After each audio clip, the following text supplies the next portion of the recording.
Hey everybody, this is Erica, the technology nerd likes to film stuff, and today this absolutely huge box appeared on my doorstep from OnePlus. So this is the OnePlus 3 and a lot of other goodies in the box. This thing is seriously just as big as I am. So I took a picture today and shared it on Twitter, just joking about my size with this box. But that doesn't matter. What matters is all the goodies that are in this box. So I want to open the box right here, and then we'll go into my studio and we will take a closer look at everything. So let's go ahead and see if I can open the box. It's a very heavy box. This is quite cumbersome. So here we have this part, and then inside you've got some things that are nested. So I know that I got this a little bit late. A lot of people have already done the reviews and have unboxed theirs already. This is just how this is happening for me right now.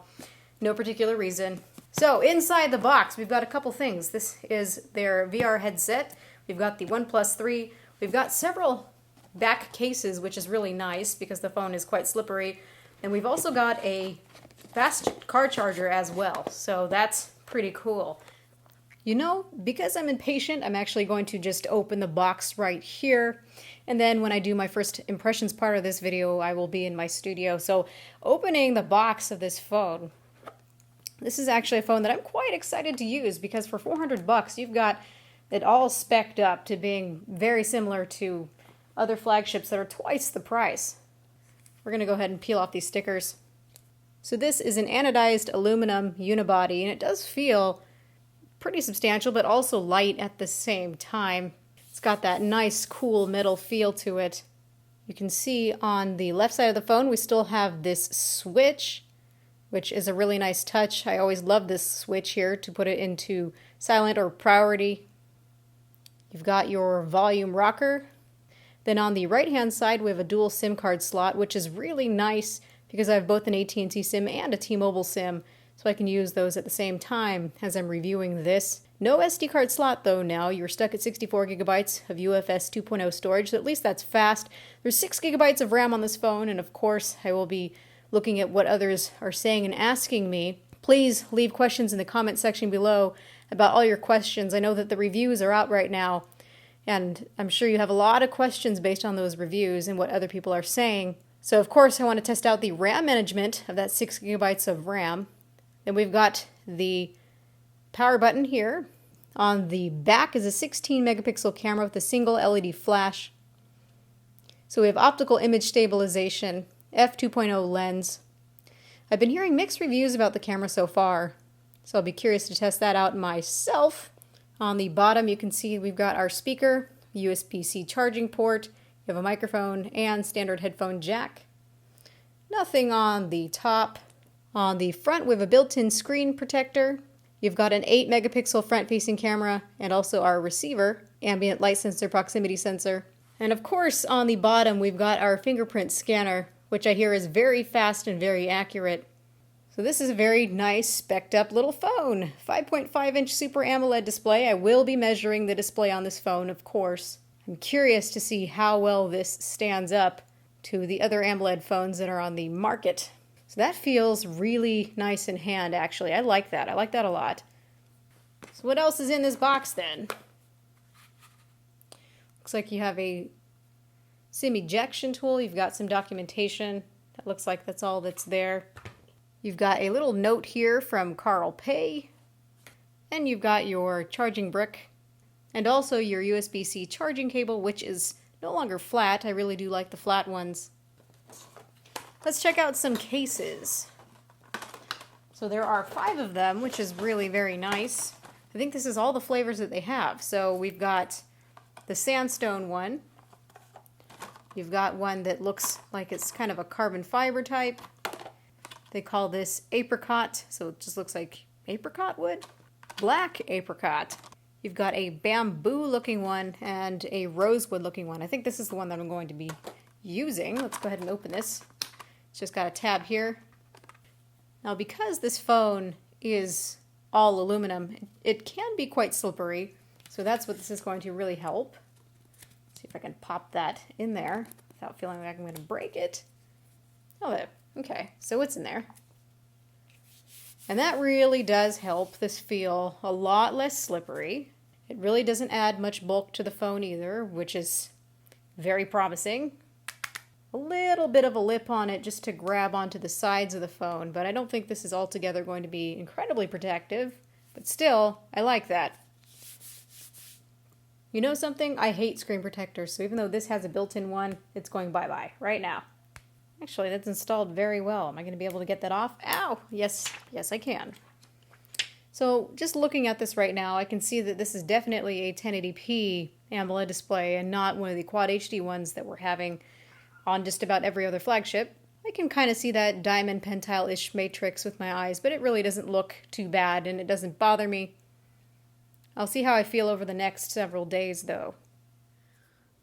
Okay, so here we are at the next day and I've had several hours to play with this. I have everything on this now, all my stuff, all of my applications, and I can give a little bit of the lowdown of what I think about this phone so far, at least in terms of performance. So this has the Snapdragon 820 SoC inside of this, and I did some benchmarks against my Galaxy S7, and of course I was able to see that they really run head-to-head. Even in UFS 2.0 storage, they run head-to-head, so very fast, smooth phone. I haven't had any complaints so far. This is my own launcher, by the way. This is the Z launcher. Keeps everything nice and minimal. Sometimes I like that.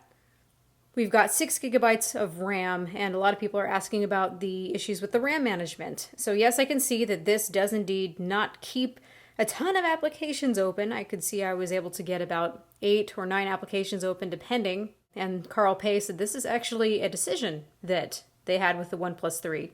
So I'm sure that the good people over at XDA developers are going to do something about that. Still, I don't think that many people are going to be having more than 8 applications open at a time. So most people are not going to notice, and the performance is very fast, so it's a very good performing phone. The layman is not going to have any complaints at all. Now as for this display, this is simply a Super AMOLED display. This is manufactured by Samsung, 5.5 inches, 1080p, so you can kind of see that pentile matrix as I was mentioning earlier. When looking at the display, even though you can compensate for the color temperature, it seems to be just a little bit on the bluish side for the white point. It's hard to see right here, but I'm also noticing quite a bit of banding in the grayscale, so the calibration isn't fantastic. When you are watching movies and you see gradients, you can kind of see that banding, so that's not so pleasant. I also see that in gray images around the interface. It also looks oversaturated as well. There is no sRGB mode. But still, it's an AMOLED display and it looks nice. It's just not perfectly calibrated or anything. I don't think many are going to notice this unless you're somebody who's a junkie about playing games on your phone or you really like to watch a lot of content. In the full review, I will do a full set of measurements and talk more about all this. So one thing I am noticing is that this is a very thin phone, and I do like that it feels thin, but actually, to me, it feels much nicer with one of the cases on. Not only is it less slippery, but I like it to be more thick. So that makes me feel like they could have increased the thickness, hid that camera hump, and increased the size of the battery. And I don't think anyone would have been more the wiser. Of all the cases that we have here, I'm actually liking this carbon fiber one best. It feels the smoothest. It seems to complement the phone the nicest. These are very difficult to get off though, so if you don't have strong fingers, they're not very easy to remove. That might be a plus point for some, or it might not be so fun for others who like to be indecisive about whether they want to have a case on or not. Let's put this down aside and look at some of the other stuff. So this is the dash charger, the fast car charger. So you can see that looks nice and quite stylish there. You've got your extra cord here for you to plug it in. That's nice. Then you've got their VR headset, which a lot of people were getting for free for the launch of the OnePlus 3. But other than that, I don't know how many people are going to have a use for this. Now, unfortunately with this, you haven't got the QR code, which you could scan online if you felt like it. But then there's no Bluetooth control or there's no magnet control on here, so you can't use this with Google Cardboard. It's not fully compatible with it. This is just exclusively meant for the launch. So nice touch. I played with it for a few seconds, and yeah, it's pretty cool. So hang tight, everybody, for the full review. Please ask your questions in the comment section below. I will collect all of your guys' questions and take them all into consideration for the full review. So thank you, everybody, for watching. This has been Erica, the technology nerd who likes to film stuff. Please rate, comment, and subscribe. Hope you enjoyed this video, and goodbye.